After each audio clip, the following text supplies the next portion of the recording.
ആ നബിതങ്ങൾ അതാ തൗഹീദിന്റെ പ്രവർത്തകനായി വന്നപ്പോൾ നബിതങ്ങളെ അതാ വളരെയധികം മർദ്ദിക്കാനും വിഷമിപ്പിക്കാനും മക്കക്കാര് തയ്യാറായി. ഞങ്ങളുടെ പിതാക്കന്മാര് ആരാധിച്ചിരുന്ന ദേവന്മാരെ എതിർത്തു. അതാ അതോടുകൂടെ റസൂലുള്ള ഒന്നിനും കൊള്ളാത്തവനായി അവരുടെ ഇടയിൽ പ്രഖ്യാപിക്കപ്പെട്ടു. അക്രമങ്ങൾ അഴിച്ചുവിട്ടു. തന്റെ ശിഷ്യന്മാരെ കൊന്നു. തന്റെ ശിഷ്യനായ യാസിറിന് ഒരു കാരണമില്ലാതെ കൊന്നു. നബിതങ്ങളെ തുടർന്ന പേരിൽ തന്റെ ശിഷ്യയായ സുമയ്യയെ കൊന്നു റളിയല്ലാഹു അൻഹുമാ. അവരുടെ മകനായ അമ്മാർ തങ്ങളെ പീഡിപ്പിച്ചു. തന്റെ ശിഷ്യനായ ബിലാൽ തങ്ങളെ ചുട്ടുപഴുത്ത മണലിൽ കമഴ്ത്തിക്കിടത്തിക്കൊണ്ട് അതാ മണലിലൂടെ വലിച്ചു കൊണ്ടുപോയി. വയറുമുകളിലും പുറത്തെല്ലാം കല്ലുകൾ കയറ്റിവെച്ചു. റസൂലുള്ള കഅബാലയത്തിന്റെ അരികിൽ നിസ്കരിക്കുമ്പോൾ സഹീഹുൽ ബുഖാരിയുടെ ഹദീസിൽ കാണാം, അതാ കുടൽമാല ചാർത്തുകയാണ്. ഒട്ടകത്തിന്റെ പെട്ടിയും കുടലും കൊണ്ടുവന്നുകൊണ്ട് റസൂലുള്ളാന്റെ കഴുത്തിൽ ചാർത്തുന്നു. ഈ രൂപത്തിൽ അങ്ങ് റസൂലുള്ളാനെ വിഷമിപ്പിച്ചു. ഒരു പ്രതികരണവും റസൂലുള്ള ചെയ്തില്ല.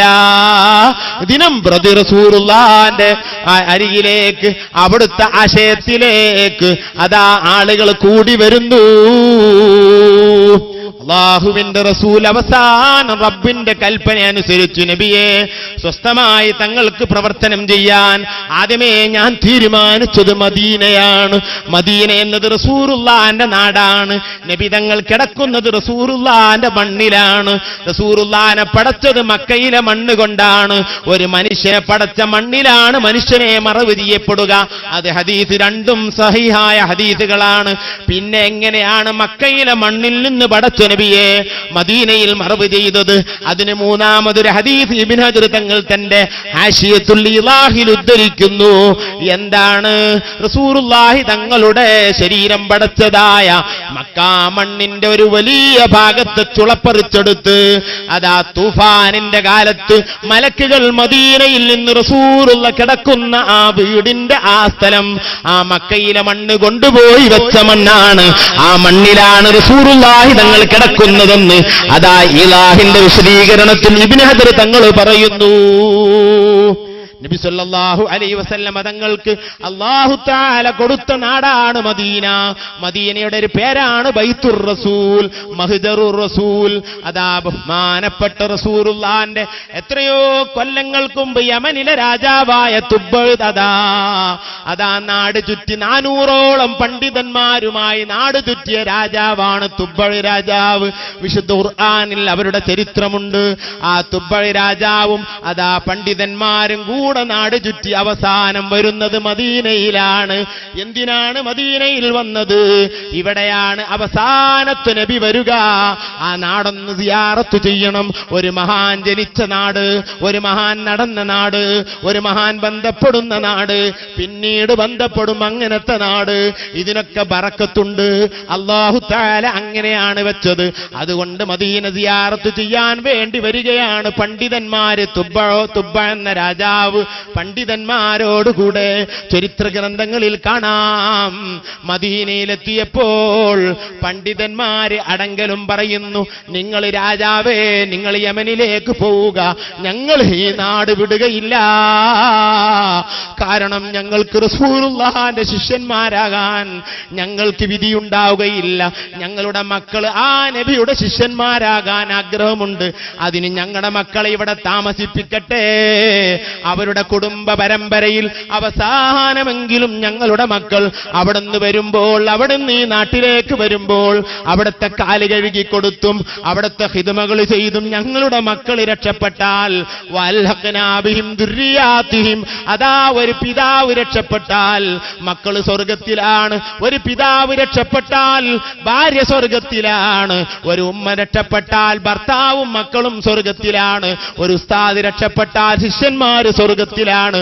ഒരു ശിഷ്യൻ രക്ഷപ്പെട്ടാൽ ഉസ്താദ് സ്വർഗത്തിലാണ്. അല്ലാഹു ഏതെങ്കിലും വിധേന നമ്മെ രക്ഷപ്പെടുത്തുമാറാകട്ടെ. സഹോദരന്മാരെ, ഈ ആഗ്രഹത്തിൽ പണ്ഡിതന്മാര് മുഴുവനും മദീനയിൽ കൂടുന്നു. കാലങ്ങളായി മദീനയെ ആദരിച്ചു വരുന്നത്. ഞാൻ അതിലേക്കൊന്നും കടക്കുന്നില്ല. പ്രവിശാലമായ ലോകമാണ് മദീന. മദീനയെ സംബന്ധിച്ച് റസൂലുള്ളാഹി തങ്ങൾ പറഞ്ഞു, വൽ മദീനത്തു ഖൈറുൽ ലഹും ലൗ കാനൂ യഅലമൂൻ.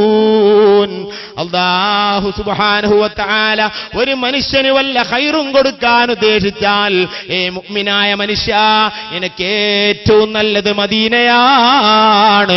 വൽ മദീനത്തു ഖൈറുൽ ലഹും, മദീനയാണ് മുഅ്മിനീങ്ങൾക്ക് ഉത്തമമായത്. പക്ഷേ ലൗ കാനൂ യഅലമൂൻ, അവര് വരാൻ പോകുന്ന ലോകത്തെ പറ്റി അറിയാത്തവരായി പോയി. അറിയുകയാണെങ്കിൽ മദീനയിലേക്കാണ് പോവുക. ആയിരങ്ങളായ നമ്മുടെ മശായിഖ് ജനിച്ചതൊരു നാട്ടിൽ, കിടക്കുന്നത് മദീനയിൽ. എത്ര ആലിമീങ്ങളാണ് എന്നെ മദീനയിൽ മരിപ്പിക്കണേ എന്ന് ദുആ ചെയ്തത്. ബഹുമാനപ്പെട്ട അബുൽ ഹസൻ ശാദുലി, അവിടുത്തെ പരമ്പരയിലെ തരീഖത്ത് പരമ്പരയിലെ വലിയ ശിഷ്യനാണ് മുഹമ്മദ് ബിൻ സുലൈമാൻ അൽ ജസൂലി. ദലായിലുൽ ഖൈറാത്ത് എന്ന ഗ്രന്ഥത്തിന്റെ ഉടമയായ മഹാൻ. അതൊക്കെ മണിക്കൂറുകൾ പറയാനുണ്ട്. ബഹുമാനപ്പെട്ട മുഹമ്മദ് ബിൻ സുലൈമാൻ അൽ ജസൂലിയുടെ ദലായിലുൽ ഖൈറാത്ത് അതാ ചൊല്ലി നോക്കിയാൽ അതിൽ ദുആയിൽ കാണാം, ആ മദീനയിൽ നിൽക്കാൻ ഇലാ അൻ നതവഫ അല്ലെങ്കിൽ നുതവഫ, മരിക്കുന്നവരെ മദീനയിൽ ഒന്ന് നിൽക്കാൻ തൗഫീക്ക് ചെയ്യണേ. ഈ പ്രാർത്ഥന നടത്തിക്കോ. നമ്മുടെ നാടിൽ കിടന്നിട്ട്, വാണിന്നൂര് കിടന്നിട്ടെന്ത് കാര്യമാണുള്ളത്? പകരയിൽ കിടന്നിട്ടെന്ത് കാര്യമാണുള്ളത്? നമ്മുടെ ഭാര്യയും മക്കളും കുട്ടികളൊക്കെ അടുത്തുണ്ട്, എന്ത് പ്രയോജനമാണ്? അവര് വിലപിച്ചിട്ടോ അവര് കണ്ണുനീരൊഴുക്കിയിട്ടോ കാര്യമില്ല. മറിച്ച് അല്ലാഹുവിന്റെ റസൂൽ ഒരു സ്ഥലത്ത് കിടക്കുന്നുണ്ടെങ്കിൽ, അവിടുത്തെ ഉമ്മത്തിൽപ്പെട്ട ഒരു വ്യക്തി അപ്പുറം കിടക്കുന്നുണ്ടെങ്കിൽ, അവൻ നരകത്തിൽ കടക്കുകയോ? നഊദു ബില്ലാഹ്. റസൂലുള്ളാഹി ഐനുർ റഹ്മത്താണ്. ഇതാഗ്രഹിച്ചാണ് ആ മദീനയിൽ കിടക്കാൻ സാലിഹീങ്ങൾ ആഗ്രഹിച്ചത്. ختامع الأنبياء محمد ويوم قيام الناس يبعث أول ختام جميع الأنبياء محمد. അവസാനം വന്നവരാണ് റസൂലുള്ളാഹി തങ്ങൾ. പക്ഷേ റസൂലുള്ളാഹി പറയുന്നു, നഹ്നുൽ ആഖിറൂന സാബിഖൂൻ, നമ്മൾ അവസാനം വന്നവരാണെങ്കിലും ആഖിറത്തിൽ മുന്നിലാണ്. അല്ലാഹു ആ സഫിൽ എന്നെയും നമ്മൊക്കെ പെടുത്തുമാറാകട്ടെ. സഹോദരന്മാരെ, പറയാൻ സുഖമുണ്ട്, കേൾക്കാൻ സുഖമുണ്ട്. വിഷയം ഗൗരവമാണ്. ഒന്ന് മുഅ്മിനായി മരിച്ചു കിട്ടണം, അല്ലാതെ ആ വഴിയില്ല. ബഹുമാനപ്പെട്ട ഇമാം ബൂസീരി തങ്ങൾ അവിടുത്തെ ബുർദയിൽ പറഞ്ഞു, വകൈഫ യുദ്രികു ഫി ദുനിയാ ഹഖീഖതഹു ഖൗമുൻ നിയാമുൻ തസൽ ലൗ അൻഹു ബിൽ ഹുലുബി. ഓരോരുത്തരും മുഹമ്മദ് നബിയെ സംബന്ധിച്ച് വിശ്വസിച്ചിട്ടുണ്ടെന്ന് പറഞ്ഞ് നടക്കുന്നുണ്ട്. അവർക്ക് റസൂലുള്ളാഹിനെ അറിയുമോ? ഏതൊക്കെ സ്വപ്നമാണ് അവരുടെ മുന്നിലുള്ളത്. അതല്ല നബി കേട്ടോ. വകൈഫ യുദ്രികു ഫി ദുനിയാ, ദുനിയാവ് എങ്ങനെ അറിയാനാണ്? ഹഖീഖത്തുഹു, യഥാർത്ഥ മുഹമ്മദ് നബിയെ ഖൗമുൻ, ഒരു കൂട്ടര്, ഒരു ആണുങ്ങളും പെണ്ണുങ്ങളും, ഒരു മുസ്ലിം ഒരു തങ്ങളും ഒരു നാടനും എങ്ങനെയാണ് അറിയുക? നിയാമുൻ, അവര് റസൂലുള്ളാഹിനെ അറിയാതെ ഉറങ്ങിപ്പോയി. തസല്ലൗ അൻഹു ബിൽ ഹുലുമി, അവരെന്തൊക്കെയോ കണക്ക് കൂട്ടി വെച്ചു. ഇതാണ് നമുക്ക് നബിയെ പറ്റിയുള്ള അറിവ്. നമുക്ക് നബിയെ സംബന്ധിച്ച് ഒന്നും അറിയില്ല.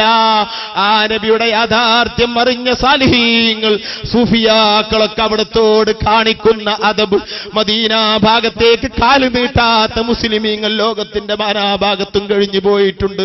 ഔറംഗസീബ് രാജാവിനെ കേട്ടിട്ടില്ലേ? ഇന്ത്യ ഭരിച്ച രാജാവാണ്.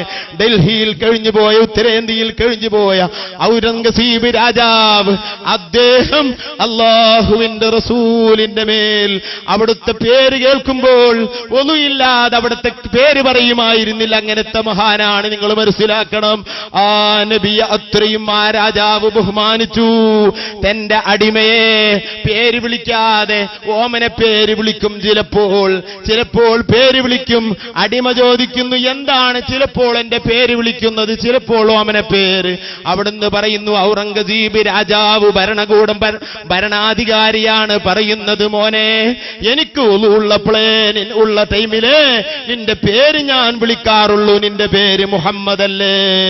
അതാ ഇല്ലാത്ത ടൈമിൽ, ഒലുവില്ലാത്ത ടൈമിൽ നിന്റെ ഓമന പേര് ഞാൻ വിളിക്കും. ഇത്രയും ബഹുമാനമുള്ള രാജാക്കന്മാർ, അല്ലാഹുവിന്റെ റസൂൽ, അവിടുന്നാണ് ഹഖീഖത്ത്, അവിടുന്നാണ് എല്ലാം. ആ നബിതങ്ങളെ മഹബ്ബത്തല്ലാതെ, ആ നബിതങ്ങളോടുള്ള ബന്ധമല്ലാതെ നമുക്ക് രക്ഷയ്ക്ക് ഒരു മാർഗവുമില്ല. മദീനയിലേക്ക് പോകുന്നതാണ് ഏറ്റവും വലിയ വിജയം. അല്ലാഹു നമ്മെ മദീനയിൽ പലപ്പോഴും എത്തിക്കുമാറാകട്ടെ. മദീനയെ സംബന്ധിച്ച് മാത്രം വഅദ് പറയണം, പറഞ്ഞാൽ തീരാത്ത രൂപത്തിൽ മദീനക്ക് സ്വഭാവങ്ങളുണ്ട്. മക്കയേക്കാൾ മഹത്തായത് മദീന എന്നാണ് ഇമാം മാലിക് തങ്ങൾ പറയുന്നത്. റസൂലുള്ളാഹിനെ മറവ് ചെയ്യുന്ന മുമ്പുള്ള അഭിപ്രായമാണിത്. നബിയെ മറവ് ചെയ്യുന്ന മുമ്പ് തന്നെ മക്കയേക്കാൾ ബഹുമാനമുള്ളതാണ് മദീന എന്നാണ് ഇമാമുന ഷാഫി മക്കയെന്ന് അഭിപ്രായപ്പെടുന്നു. അതും നബിയെ മറവ് ചെയ്യപ്പെടുന്ന മുമ്പാണ്. നബി തങ്ങളെ മറവ് ചെയ്യപ്പെട്ട മദീന അത് ബിൽ ഇജ്മാഇ ലോകത്ത് ഏറ്റവും വലിയ മഹത്തായതാണെന്നതിൽ തർക്കമില്ല. പറയുന്നു, അതാ ഇബ്നു ഹജർ തങ്ങൾ പറയുന്നു, മറ്റു പലരും ശിഫയിലും അതുപോലെ ഹശിയത്തുൽ ഇലാഹിലൊക്കെ കാണാം, മഹാനായ റസൂലുള്ളാഹി തങ്ങളുടെ നാടാണ് മദീന, അങ്ങോട്ട് പോവുക നബിയേ, നമുക്കിനി മക്കത്ത് നിൽക്കേണ്ട, നമ്മുടെ യഥാർത്ഥ നാട്, തങ്ങൾക്ക് വേണ്ടി ഞാൻ സ്വീകരിച്ച നാട്, അവിടേക്ക് പോകാം നബിയേ. റസൂലുള്ളാഹി അങ്ങോട്ട് പോകുന്നു. ആ പോക്കിന് ലോക മുസ്ലിമീങ്ങൾ ഹിജ്റ എന്ന് പേര് കൊടുക്കുന്നു. അവിടെ മുതൽ, ആ വർഷം മുതലാണ് ഹിജ്റ വർഷം തുടങ്ങുന്നത്. ആ മദീനയിൽ പോയി ചുരുക്കട്ടെ 2 വർഷം കഴിഞ്ഞു. പല സംഭവങ്ങളും അതിന്റെ ഇടയിൽ ഉണ്ടായിട്ടുണ്ട്. റസൂലുള്ളാഹി തങ്ങൾ അവർ കട്ടപ്പെടുത്തി. മക്കയിൽ നിന്ന് എല്ലാ കുരുത്തക്കടും ചെയ്തു. അല്ലാഹുവിന്റെ റസൂൽ വിഷമിച്ചു. റസൂലുള്ള അവിടുന്ന് നാട് കടന്നു പോകുമ്പോൾ, അവിടുന്ന് സലാം പറഞ്ഞു പോകുമ്പോൾ മക്കയിലേക്ക് നോക്കിക്കൊണ്ട് പറഞ്ഞു, സഹീഹായ ഹദീസിൽ കാണാം, യാ മക്കത്തു ഇന്നക അഹബ്ബു അർളില്ലാഹി ഇലൈ ലൗലാ ഖൗമുക അഖ്റജൂനി. മക്കേ, നിന്നോട് എനിക്ക് വലിയ ഇഷ്ടമാണ്, നിന്റെ ആളുകൾ എന്നെ പുറത്താക്കിയത് കൊണ്ട്, അല്ലെങ്കിൽ ഞാൻ പുറപ്പെടേണ്ട സ്വഭാവം അവരിതുണ്ടായതുകൊണ്ട്, അല്ലെങ്കിൽ അവരെന്നെ വിഷമിപ്പിക്കുന്നത് കണ്ട്, അള്ളാഹു എന്നെ മദീനയിലേക്ക് പോകാൻ നിർബന്ധിച്ചത് കൊണ്ട് ഞാൻ പോവുകയാണെന്ന് മക്കയിലേക്ക് തിരിഞ്ഞു നിന്ന് നബി തങ്ങൾ പറഞ്ഞതായി കാണാം. എന്നിട്ട് അതാ ഗാർ സൗറിൽ 3 ദിവസം കൂടി. എന്തിനാണ് ആ നബിയെ ഇത്ര വിഷമിപ്പിക്കുന്നത്? അവരെ വല്ലതും ചെയ്യുന്നുണ്ടോ? ഒന്നും ചെയ്തിട്ടില്ല. അതുപോലെ റസൂലുള്ള കാലുവെച്ച സ്ഥലത്തൊക്കെ ഒന്ന് ചെല്ലാൻ, അവിടുന്നൊക്കെ ഒന്ന് മനസ്സറിഞ്ഞ് റബ്ബിലേക്ക് ബന്ധപ്പെടാൻ ഈ ശബ്ദം കേൾക്കുന്ന നിങ്ങൾക്കും എനിക്കും അല്ലാഹു തൗഫീഖ് ചെയ്യട്ടെ.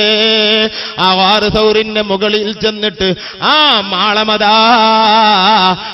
മാളത്തിലേക്ക് കടക്കാൻ തന്നെ പ്രയാസമാണ്. ഒരാള് ആ മാളത്തിന്റെ അരികിൽ നിന്നാൽ അവന്റെ മുട്ടുവരെ ആ മാളമുള്ളൂ. കിടന്നുകൊണ്ട് ഉള്ളിലേക്ക് ശരിക്ക് കയറണമെങ്കിൽ കിടന്ന് കയറണം, അല്ലെങ്കിൽ അതാ ഇരുന്നു കൊണ്ട് കയറണം. ഈ രൂപത്തിലല്ലാതെ കയറാൻ കഴിയാത്ത ആ മാളത്തിന്റെ അരികിൽ ചെന്ന് എങ്ങനെ കയറുമെന്ന് ചിന്തിക്കുമ്പോൾ ആ മാളം സംസാരിക്കുന്നു. അല്ലാമ ഇബ്നു ബത്തൂത്ത തന്റെ റിഹിലയിൽ അഥവാ തുഹ്ഫത്തുൻ നുള്ളാർ എന്ന് പറയുന്ന ഗ്രന്ഥത്തിൽ അദ്ദേഹം പറയുന്നു, ആ മാളം വിളിക്കുകയാണ്, സംസാരിക്കുകയാണ്, യാ മുഹമ്മദ് നബിയേ, ഈ തീലൈ എന്റെ അരികിലേക്ക് വരിക. 70 നബിമാർക്ക് അഭയം കൊടുത്തവളാണ് ഞാൻ. എന്നിൽ വന്നിരിക്കൂ, ആരും ഒന്നും ചെയ്യുകയില്ല. വലിയ ചരിത്രമുള്ള മാളമാണ്. ആ മാളത്തെ സംബന്ധിച്ച് മാത്രം അയിമ്മത്ത് ഗ്രന്ഥങ്ങൾ എഴുതിയിരിക്കുന്നു. അവിടൊക്കെ ചെല്ലാൻ, അവിടൊക്കെ ദുആ ചെയ്യാൻ അല്ലാഹു നമുക്ക് തൗഫീഖ് ചെയ്യട്ടെ. റസൂലുള്ളാഹിനെ അവിടെ ഇന്നും വിഷമിപ്പിച്ചു. അവിടുന്ന് റസൂലുള്ളാഹി തങ്ങൾ അതാ ആ മാളത്തിലിരുന്ന് 3 ദിവസം അവിടെ കട്ടപ്പെട്ടിരിക്കുന്നു. പിന്നെയാണ് മദീനയിലേക്ക് പോകുന്നത്. ആ 3 ദിവസത്തിന്റെ ഇടയിൽ ശത്രുക്കൾ അതാ മാളത്തിന്റെ വക്കിലെത്തി. ആ മാളത്തിന്റെ ഉള്ളിലേക്ക് ഇരുന്നു കൊണ്ട് അതാ തലയിട്ട് നോക്കാൻ തോന്നുന്നില്ല. കാരണം അതിന്റെ വാതിലിൽ അതാ ചിലന്തി വല വെച്ചിരിക്കുന്നു. മാടപ്രാ പ്രാവ് അല്ലെങ്കിൽ പ്രാവ് മുട്ടയിട്ടിരിക്കുന്നു. ഒരിക്കലും തന്നെ ഇങ്ങനെ ഒരു മാളത്തിൽ ഒരാൾ കയറിയാൽ പ്രാവ് അവിടെ ഉണ്ടാവുകയില്ല, പ്രാവ് പാറിപ്പോകും, ചിലന്തി വല അറ്റുപോകുന്നതാണ്. ഉടനെ നൈമിഷികമായ മുട്ടയാണ്, നൈമിഷികമായ വലയാണ്. ലന്നുൽ ഹമാമ വലന്നുൽ അങ്കബൂത ഖൈരിൽ ബരിയതിലം തൻസുജിവാലം തഹൂമി. പ്രാവ് അങ്ങനെ ഒരു സംഭവം, പ്രാവ് അങ്ങനെ മുട്ടയിട്ട് നബിക്ക് കാവലിരിക്കുന്നതോ ചിലന്തി വല വെക്കുന്നതോ അവർ ചിന്തിച്ചില്ല. ബഹുമാനപ്പെട്ട സഹോദരന്മാരെ, ബഹുമാനപ്പെട്ട ഇമാം സുംഹൂദി അവിടുത്തെ വഫാഉൽ വഫാ എന്ന ഗ്രന്ഥത്തിൽ അതാ പറയുന്നു, ആ പ്രാവിന്റെ മക്കളാണെന്ന് ഹറമിലുള്ള പ്രാക്കൾ. ആയിരക്കണക്കിന് പ്രാവുകളുണ്ട്. അതാ ഹജ്ജിന് പോയവർക്കറിയാം, ഗോതമ്പം നേർച്ചയാക്കിയിട്ടിട്ട് കൊടുക്കുന്നു ആളുകൾ. ഒരു പ്രാവിന്റെ ഒരു തൂവല് പോലും തൊടുന്നത് ഹറാമാണ്. എന്തേ? മുത്തുനബിക്ക് കാവല് കൊടുത്ത പ്രാക്കളുടെ മക്കളാണ്. ഔലിയാക്കളുടെ കൂടെ കൂടിയ, മഹാന്മാരെ കൂടെ കൂടിയ ആളുകളുടെ പരമ്പരക്കും ബറക്കത്തുണ്ടെന്ന് മനസ്സിലാക്കാം. മഹാനായ റസൂലുള്ളാഹി അങ്ങനെ മദീനയിലെത്തി വളരെ ചുരുക്കുന്നു. മദീനയിൽ ചെന്ന് അവിടെ 2 വർഷം നിന്നു. അതിന്റെ ഇടയിൽ പലതും മക്കക്കാര് ചെയ്തിട്ടുണ്ട്. അതിന്റെ മുമ്പ് ചെയ്ത അവരും അതാ റസൂലുള്ളാഹിനെ കട്ടപ്പെടുത്താൻ തുടങ്ങി. അവസാനമായി അതാ 2 വർഷം കഴിയുമ്പോഴും രണ്ടാമത്തെ വർഷവും അള്ളാന്റെ റസൂലിനെ ബുദ്ധിമുട്ടാക്കുന്നു, പല വിഷമങ്ങളും അഴിച്ചുവിടുന്നു. അതിനൊക്കെ അവർക്കുള്ള സാമ്പത്തിക കഴിവ് അവരുടെ 2 കച്ചവടങ്ങളാണ്. ആ കച്ചവടങ്ങളുടെ ആസ്തിയാണ് യമനിലേക്കൊരു കച്ചവടം, അതുപോലെ ഷാമിലേക്കൊരു കച്ചവടം. വിശുദ്ധ ഖുർആൻ സൂറത്ത് ഖുറൈശിൽ അത് പറയുന്നുണ്ട്. ഈലാഫി ഖുറൈശിൻ ഈലാഫിഹിം റഹ്ലത്തശ് ശിതാഇ വസ്സൈഫ്. 2 കച്ചവടമാണ് ഖുറൈശികൾക്കുള്ളത്. അതാണ് മക്കായിലെ ഖുറൈശികളുടെ മുഴുവനും ആസ്തിയും. ആ കാശുപയോഗിച്ചാണ് അവർ റസൂലുള്ളാഹിനെയും സഹാബിമാരെയും കട്ടപ്പെടുത്തുന്നത്. അല്ലാഹു അങ്ങ് 12 വർഷം കഴിഞ്ഞപ്പോൾ അതാ ഉദിനലില്ലദീന ളുലിമൂ, മർദിതരായ വിഭാഗത്തിനങ്ങ് സമ്മതം കൊടുത്തു റബ്ബു തആല. എന്തേ സമ്മതം കൊടുത്തത്? നബിയെ ഇനി നോക്കി നിൽക്കണ്ട, 12 വർഷമായി. ഇനി തങ്ങൾ അതാ ഷാമിന്ന് അബൂ സുഫിയാൻ വരുന്നുണ്ട് നബിയെ. അബൂ സുഫിയാൻ 1000 ഒട്ടകങ്ങളുടെ മുകളിൽ 1000 ഒട്ടകങ്ങൾക്ക് ചുമക്കാൻ പറ്റിയ കച്ചവട സാധനങ്ങൾ വാങ്ങി മക്കയിലെ എല്ലാ വീട്ടുകാരും ഒരു വ്യക്തിയല്ലാത്ത എല്ലാവർക്കും ഷെയറുള്ളതായ ആ വലിയ കച്ചവടം 40 കച്ചവടക്കാർ മാത്രം കൂടെയുള്ളത്. ഒരഭിപ്രായത്തിൽ 30, ആ 40 ആളുകൾ മാത്രമാണുള്ളത്. 1000 ഒട്ടകങ്ങളുണ്ട്.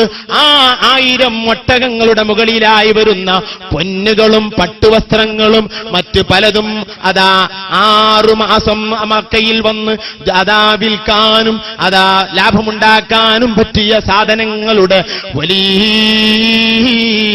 വലിയ സാധനങ്ങളുമായി അതാ 1000 ഒട്ടകങ്ങൾ വരുന്നുണ്ട്. അതിനങ്ങ് പിടിച്ച് തകർക്കൂ നബിയേ. അതങ്ങ് തകർന്നാൽ പിന്നെ അവരിനി മുസ്ലിമീങ്ങളുടെ നേരക്ക് വരില്ല. 12 വർഷം എല്ലാ അക്രമവും ഏറ്റുവാങ്ങി ഒന്നും പ്രതികരിക്കാതെ അവസാനമായി റസൂലുള്ളാഹിനെ അല്ലാഹു ആ കച്ചവടം തകർക്കാൻ പറയുന്നു. ഇതാണ് ബദറിന്റെ തുടക്കം. മഹാനായ റസൂലുള്ളാഹി സ്വല്ലല്ലാഹു അലൈഹി വസല്ലമ തങ്ങൾ ഹദീസിൽ കാണാം, നബി സല്ലല്ലാഹു അലൈഹി വസല്ലം തങ്ങൾ സ്വഹാബത്തിനോട് പറയുന്നു, നാം ഇത് ചെയ്യണം. ഇങ്ങനെ അബൂ സുഫിയാൻ വരുന്നുണ്ട്, അത് തകർക്കാൻ അല്ലാഹു പറഞ്ഞിട്ടുണ്ട്. സ്വഹാബത്തിൽ നിന്ന് 313ഓളം ആളുകൾ മാത്രമാണ് അതാ റസൂലുള്ളാഹി തങ്ങൾ കൂട്ടുന്നത്. വളരെ ചുരുങ്ങിയ ആളുകളുമായി പോയി അബൂ സുഫിയാന്റെ അരികിലേക്ക്. അപ്പോഴേക്കും ഈ വിവരം അബൂ സുഫിയാൻ അറിഞ്ഞു. അബൂ സുഫിയാൻ അറിഞ്ഞിട്ട് അയാളുടെ കൂട്ടത്തിലുള്ള ലംലമിൽ ഗിഫാരി എന്ന് പറയുന്ന മനുഷ്യനെ വിളിച്ചിട്ട് പറയുന്നു, നീ പെട്ടെന്ന് ചെന്നിട്ട് മക്കയിൽ വിവരം അറിയിക്കണം. കച്ചവട സാധനങ്ങളുമായി അങ്ങനെ ഓടാൻ കഴിയില്ലല്ലോ. നീ നല്ല സ്പീഡിൽ പോയിട്ട് ഒരു ഒട്ടകത്തിനെ കൊടുത്തിട്ട് പറയുന്നു, ആയിരങ്ങൾ കയ്യിലേൽപ്പിച്ചിട്ട് പറയുന്നു, നീ ചെന്ന് മക്കയിൽ അബൂ ഖുബൈസ് പർവ്വത മുകളിൽ ചെന്ന് അട്ടഹസിക്കണം. നീ ചെന്നിട്ട് പറയണം, മക്കക്കാരെ, നിങ്ങളുടെ മുഴുവനും ആസ്തി നഷ്ടപ്പെടാൻ പോകുന്നു. മുഹമ്മദും പാർട്ടിയും സല്ലല്ലാഹു അലൈഹി വസല്ലം അതാ നമ്മളുടെ കച്ചവടം തകർക്കാൻ പുറപ്പെട്ടിട്ടുണ്ടെന്ന് പറയണം. അതുകൊണ്ട് ഇത് രക്ഷപ്പെടുത്താൻ നിങ്ങളുടെ കടമയാണെന്ന് പറയണം. ലംലം പുറപ്പെടുന്നു. വിശാല ചരിത്രമാണ്. ബദറിങ്ങനെന്ന് പറഞ്ഞാൽ പറ്റൂല. ലംലങ്ങ് പുറപ്പെട്ടു, മക്കയിൽ ചെന്നു, വിളിച്ചു പറഞ്ഞു, ആളുകളെ മുഴുവനും കൂട്ടി സംഭവം അറിയിച്ചു. അബൂജഹലും പാർട്ടിയും ആ ലംലം വന്ന് വിളിക്കുന്നതിന്റെ 3 ദിവസം മുമ്പ് ബഹുമാനപ്പെട്ട റസൂലുള്ളാന്റെ ഉപ്പയായ അബ്ദുല്ലാ തങ്ങൾ റളിയല്ലാഹു അൻഹു, മഹാനായ വലിയാണ് അബ്ദുല്ലാ തങ്ങൾ, വലിയ മഖ്ബറ അബ്ദുല്ലാ തങ്ങൾക്ക് മദീനയിൽ ഉണ്ടായിരുന്നു. താരീഖുൽ മദീന എന്ന ഗ്രന്ഥത്തിൽ അതിന്റെ ചിത്രമുണ്ട്. ഹാദാ ഖബ്റു അബി സയ്യിദിനാ മുഹമ്മദിൻ അബ്ദുല്ലാ എന്ന റസൂലുള്ളാഹി തങ്ങളുടെ ഉപ്പയായ അബ്ദുല്ലായുടെ ഖബറിന്റെ മഖ്ബറയാണിതെന്ന് വലിയ മമ്പുറം ജാറം പോലെ ഒരു ജാറം മക്കത്തുണ്ടായിരുന്നു. അതിന്റെ ചിത്രം താരീഖുൽ മദീനയിൽ കാണാം, എന്റെ കയ്യിലുണ്ട്. അബ്ദുല്ലാ തങ്ങൾ വലിയ മഹാനാണ്, വലിയ ബറക്കത്തുള്ളവരാണ്, റസൂലുള്ളാഹിന്റെ ഉപ്പയാണ്. അതാ ഖത്താബ മിൻഹുൽ അസ്ലു വൽ ഫർഉ. റസൂലുള്ളാഹിന്റെ ഉപ്പമാര് മുഴുവനും മഹാന്മാരാണ്. തർക്കമില്ലാത്ത സ്വാലിഹീങ്ങൾ മുഴുവനും അംഗീകരിച്ച കേസാണ്. അബ്ദുല്ലാ തങ്ങളെ പേര് പറഞ്ഞ ഉടനെ നസ്റുൽ അലീം എന്ന ഗ്രന്ഥത്തിൽ കാണാം റളിയല്ലാഹു അൻഹു. ഉടനെ പറഞ്ഞു കാണാം റളിയല്ലാഹു അൻഹു. ഫാത്തിമ, ബഹുമാനപ്പെട്ട ആമിന റളിയല്ലാഹു അൻഹാ, അബ്ദുല്ലാ റളിയല്ലാഹു അൻഹു വലിയ മഹാന്മാരാണ്. ഇത്ര ഭാഗ്യം കിട്ടിയവരുണ്ടോ? ബഹുമാനപ്പെട്ട ബൂസിരിമാം പറഞ്ഞില്ലേ, അതാ ഹവ്വാ ബീവിയുടെ മക്കളാണ് ഈ ലോകത്തുണ്ടായവരൊക്കെ. പക്ഷേ ഹവ്വായിന് റസൂലുള്ളാഹിനെ ഗർഭം ചുമക്കാൻ ഭാഗ്യം കിട്ടിയില്ലല്ലോ. മറിയം എനിക്ക് റസൂലുള്ളാഹിനെ ഗർഭം ചുമക്കാൻ ഭാഗ്യം കിട്ടിയിട്ടില്ലല്ലോ. ആ ഭാഗ്യം ആമിന കൊണ്ടുപോയി.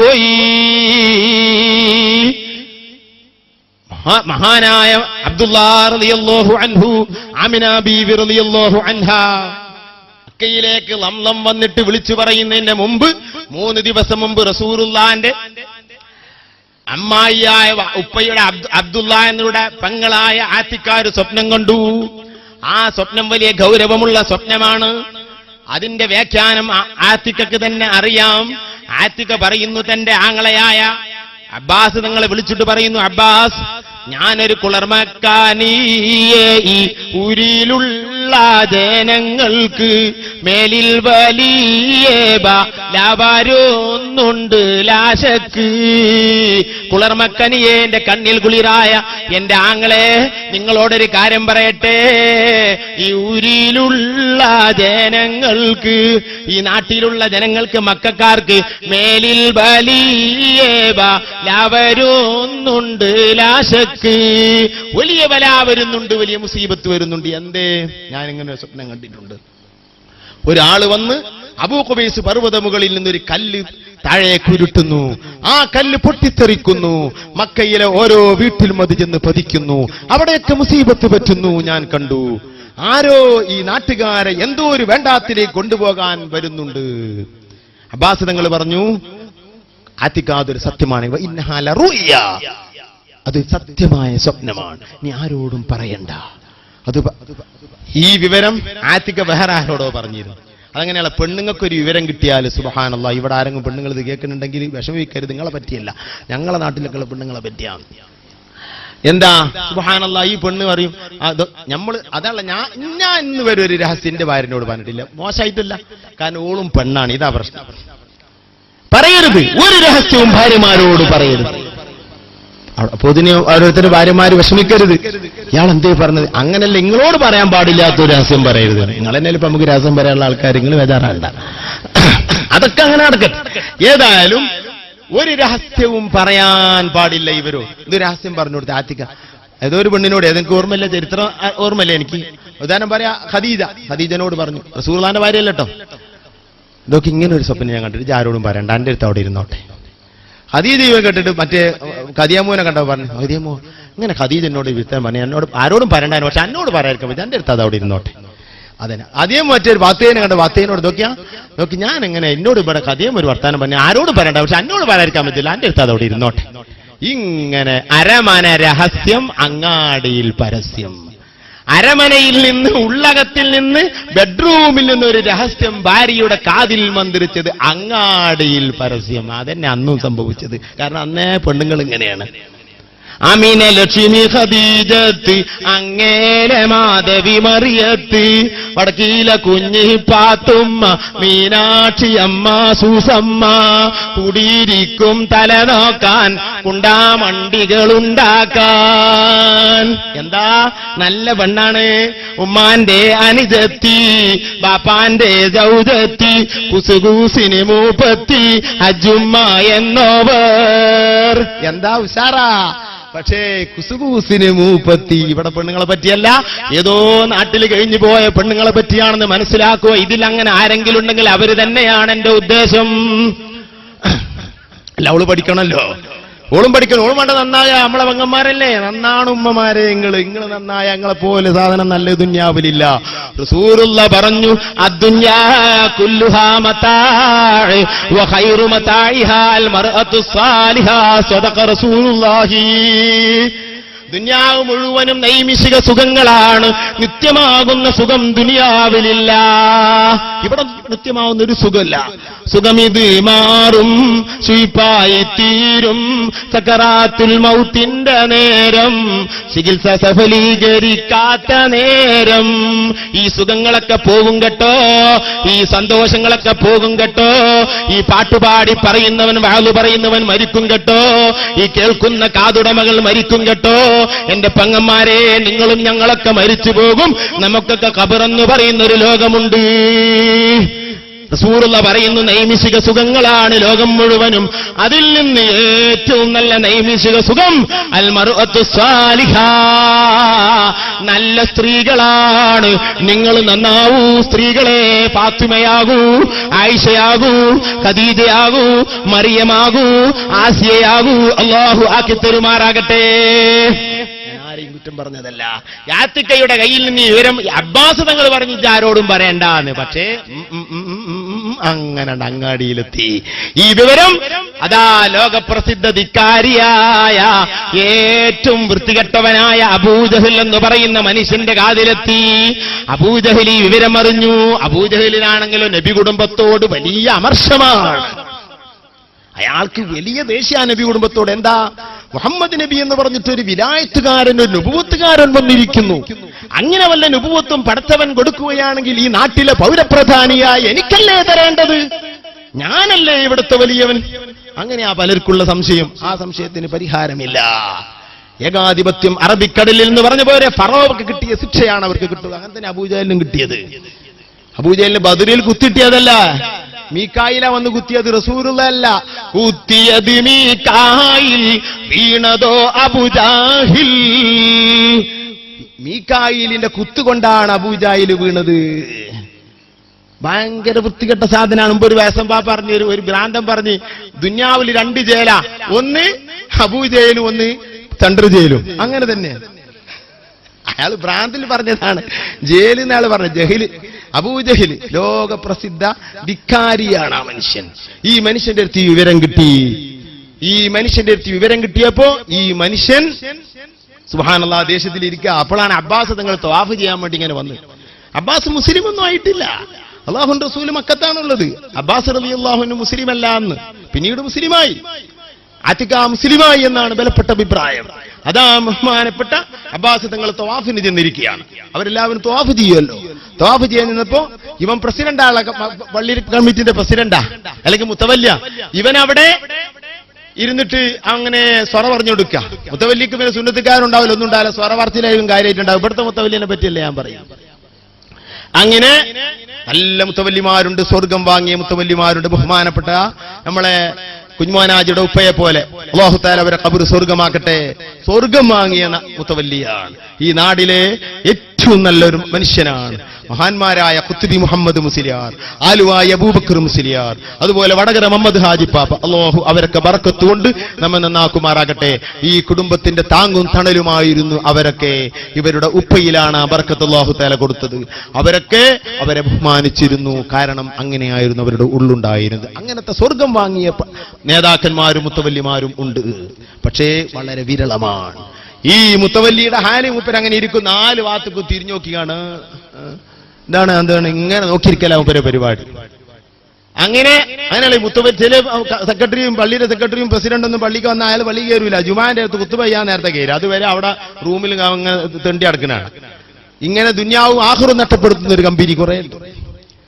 അങ്ങനെ ഈ ആൾ അങ്ങനെ ഇരിക്കുക. അപ്പൊ അബ്ബാസ് തവാഫ് കഴിഞ്ഞ് വരുമ്പോ ഇതിൽ കൂടെ വരണം കേട്ടോ. ഓക്കെ, അയാൾ പോയി. അയാൾ തവാഫ് കഴിഞ്ഞ് വരുമ്പോ ചെന്ന് എന്തോലും പിന്നെ അയാൾ ചോദിക്കാണ്, നിങ്ങളെ കുടുംബത്തിൽ ഇപ്പൊ ഒരു പെണ്ണ് നബിയും കൂടി വന്നിട്ടുണ്ടോ? എന്നാ അപ്പൊ അവൾക്ക് വഹയി കിട്ടിയത്? അബ്ബാസി അതെന്തിയേ അത് എന്ത് വെച്ചാൽ എന്റെ പെങ്ങൾ ആർത്തിക്ക നബി അയക്കണമെന്ന് പറഞ്ഞിട്ട് ഇവിടെ വലിയ മുസീബത്ത് ഈ നാട്ടിൽ വരുന്നുണ്ട്, ഈ നാടൊന്നായിട്ട് കുട്ടിച്ചോറാൻ പോകുന്നുണ്ടെന്നൊക്കെ ഓള് പറഞ്ഞിരിക്കണെന്ന് പറഞ്ഞിട്ട്. ആര് പറഞ്ഞു എന്നോട്? ഇങ്ങനെ കണ്ടത് പറയാൻ നിൽക്കുക. ഇയാൾ ചൂടായി, അബ്ബാസ് ചൂടായി. അന്തന്നെയല്ലേ കേട്ടതൊക്കെ പറയാൻ പറ്റും. അബ്ബാസിന്റെ മനസ്സിൽ ഈ സംഭവം ഉണ്ട്. ഇവന്റെ ഈ പഹന്റെ അടുത്ത് എങ്ങനെ എത്തി എന്നുള്ള ആൾക്കാണ് ബേജാറായണത്. എന്നിട്ട് ഇയാള് പറയാ, അമാറിയാലുക്കും എടോ നിങ്ങൾ ആൺകുട്ടിയാണ് നബിയായപ്പോ പെണ്ണുങ്ങളും കൂടി നബിയാണ്. റസൂലുള്ളാഹിനെയാണ് ഈ പരിഹസിക്കുന്നത്. ഈ കുടുംബത്തിൽ ഏക നബി റസൂലുള്ളാഹി തങ്ങൾ മാത്രമാണ് ഉണ്ടായിട്ടുള്ളൂ. മറ്റ് ഖുറൈശി കുടുംബത്തിൽ ഒരു നബി ഉണ്ടായിട്ടില്ല. ഇസ്മായിൽ നബി അലൈഹിസ്സലാമിന്റെ പരമ്പരയിൽ ഒരു പ്രവാചകനുമില്ല. ലാസ്റ്റിൽ അല്ലാഹുവിന്റെ റസൂല് മാത്രം. അത് മതി ലോക എല്ലാ പ്രവാചകന്മാരുടെ നേതാവ്. എന്നാൽ ഇസ്മായിൽ നബി അലൈഹി ഇസ്ലാമിന്റെ സഹോദരൻ ഇബ്രാഹിം നബിയുടെ മറ്റേ മകനായ സാറ ബീവിയുടെ മകനായ ഇസ്ഹാഖിലൂടെ എത്ര മക്കളുണ്ടായി. ഇസ്ഹാഖിന്റെ മകനല്ലേ യാക്കൂബ്, യാക്കൂബിന്റെ മകനല്ലേ യൂസുഫ്. ആ പരമ്പരയിലാണ് ബനു ഇസ്രായേൽ അധിക പ്രവാചകന്മാരും വന്നത്. ഈ പരമ്പരയിൽ അല്ലാഹുവിന്റെ റസൂൽ ഖാതിമുർ റസൂൽ നബിയുനാ മുഹമ്മദ് റസൂലുള്ളാഹി സ്വല്ലല്ലാഹു അലൈഹി വസല്ലം തങ്ങൾ മാത്രമേ ഉണ്ടായിട്ടുള്ളൂ. നിങ്ങൾ ഈ ആണുങ്ങളൊക്കെ നബിയായപ്പോരടോ പെണ്ണ് നബി വന്നിക്കണ്. ഇതൊക്കെ കൂടി പറഞ്ഞ് ആകെ പരിഹസിച്ച്. സുബ്ഹാനല്ലാഹ്. ഇതൊക്കെ കൂടി പറഞ്ഞപ്പോ അബ്ബാസ് ഇത് കൂടി തലവേദനയായി. അങ്ങനെ ഉണ്ടാവല്ലോ. പിന്നെ ഒന്ന് കൊടുക്കാൻ തോന്നിയിട്ട് ഒന്ന് കൊടുക്കാതെ അങ്ങോട്ട് പോകുന്നു. പെരിയിൽ വന്ന് വിഷയമായി. പിറ്റേ ദിവസം ആയപ്പോക്കിന് പെണ്ണുങ്ങളൊക്കെ കൂടി ആകെ കരച്ചിലും. ഞങ്ങളെ ഹംസ അങ്ങട്ടായി, അങ്ങനായി, ഇങ്ങട്ടായി, ആരും ഞങ്ങൾക്കില്ലപ്പോ നമ്മളെ പറ്റി ഞങ്ങളെ പെണ്ണുങ്ങളെ സംബന്ധിച്ച് അങ്ങനെ പറഞ്ഞിക്കണ്, ഇങ്ങനെ പറഞ്ഞിക്കണ്. അബ്ബാസിനോട് ഇവർ കൂടി ചെന്നിട്ട് അങ്ങനാണ്ട് മൂപ്പിച്ച് പെണ്ണുങ്ങളെ കൂടി ഒരു മറുപടി പറഞ്ഞില്ലല്ലോ. അബുല്ലക്കം പറഞ്ഞു. അബുല്ലക്കം എന്നാ ഞങ്ങളുടെ പേര്. ആ അബൂജഹലിന്റെ പേര് അബൂജഹൽ എന്ന് റസൂലുള്ളാഹി വിളിച്ചതാണ്. ജഹലിന്റെ പിതാവ് എന്നാണ് അബൂജഹൽ. അബുൽ ഹക്കം എന്നാണ് ബുദ്ധിമാനി എന്നാണ്. അയാളെ ബുദ്ധിമാനി എന്നായിരുന്ന ആളുകൾ പേര് കൊടുത്തിരുന്നത്. റസൂലുള്ളാഹി അങ്ങനെ അംഗീകരിച്ചിരുന്നു. പിന്നെ ബുദ്ധിയില്ലാത്തതേ ആൾ ചെയ്യുള്ളൂ. പിന്നെ അങ്ങനത്തെ മനുഷ്യർക്ക് ബുദ്ധിമാനി അറിഞ്ഞിട്ടുണ്ടെങ്കിൽ എന്താ അതിന്റെ വെള്ളിക്കോല് അറിഞ്ഞമായിരുന്നല്ലാണ്ട് വേറത്തെ കാര്യം. ഓമച്ചപ്പയിൽ പോയല്ലോ, വെള്ളിക്കോലിൽ വെള്ളിയില്ല എന്ന പോലെ ഒരു പേര്. എന്ത് ബുദ്ധിമാനി? ഒന്നുമില്ലാത്ത സാധനത്തിന് ബുദ്ധിമാനി എന്ന് തന്നെ അർത്ഥമില്ല. അപ്പൊ അതുകൊണ്ട് അബുൽ ഹക്കം എന്ന പേര് മാറ്റി റസൂലുള്ളാഹി അബൂജഹൽ എന്ന് വിളിച്ചതാ. അബുൽ ഹക്കം ഞങ്ങൾ ആകെ വഷളാക്കിയിട്ടുണ്ട്. അങ്ങനെയാണ് ഇങ്ങനെയാണ്. അങ്ങനെ അബ്ബാസും ഈ അബൂജഹലും കൂടി ഒരു മൽപ്പിടുത്തൊക്കെ നടന്നിട്ടുണ്ട്. അതിലേക്കൊന്നും ഞാൻ കടക്കുന്നില്ല. ഈ വിവരം 3 ദിവസം മുമ്പ് ഉണ്ടായിട്ടുണ്ട്. ഇതവിടെ പൂട്ടിവെച്ചതാ. ലംലം വന്ന് പറയുന്ന വിഷയം അത് തന്നെയാണ്. ജനങ്ങളെ, ഇതാ നിങ്ങളുടെ സ്വത്തുക്കൾ പിടിക്കാനതാ മുഹമ്മദും പാർട്ടിയും സല്ലല്ലാഹു അലൈഹി വസല്ലം വന്നിരിക്കുന്നു. ഇത് കേട്ട് അബൂജഹലിന്റെ നേതൃത്വത്തിൽ, വളരെ ചുരുക്കട്ടെ, അബൂജഹലിന്റെ നേതൃത്വത്തിൽ അതാ ഒരു വലിയ സംഘം നബി തങ്ങളുടെ എതിരിൽ യുദ്ധത്തിന് തയ്യാറായി പുറപ്പെടുകയാണ്. വഴിയിൽ വെച്ച് അതാ റസൂലുള്ളാഹി തങ്ങളോട് എതിർക്കാനുള്ള എല്ലാ സാമഗ്രികളോടുകൂടെയാണ് പുറപ്പെടുന്നത്. എന്തൊക്കെയാണ്